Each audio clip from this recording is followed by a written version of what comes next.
Question number 4 is written, an account in the purchases ledger of X Limited has a debit balance, and below it is written, what does this balance represent? To solve such questions, I assume that I am the X Limited. Then the interpretation would be somewhat like this, that it is my purchases ledger. Okay, when it is my purchases ledger, it means I am talking about my supplier's personal accounts, meaning I am talking about the X Limited's liabilities. You already know that the liabilities, the suppliers, generally have a credit balance, meaning the X Limited has to pay the suppliers. Now it is written debit balance. This means that perhaps I have overpaid my supplier, or I have returned some purchased goods after clearing the payment, or I have made a prepayment and thus the balance turned from credit to debit. Now we have to identify what this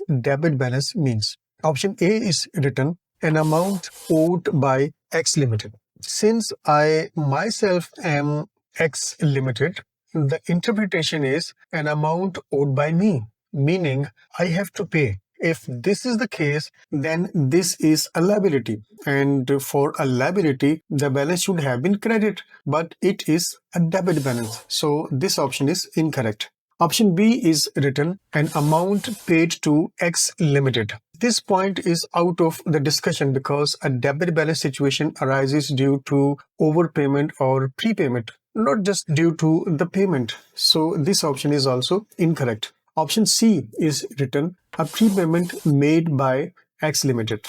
Yes, this is it. X Limited, meaning we, made a prepayment to our supplier.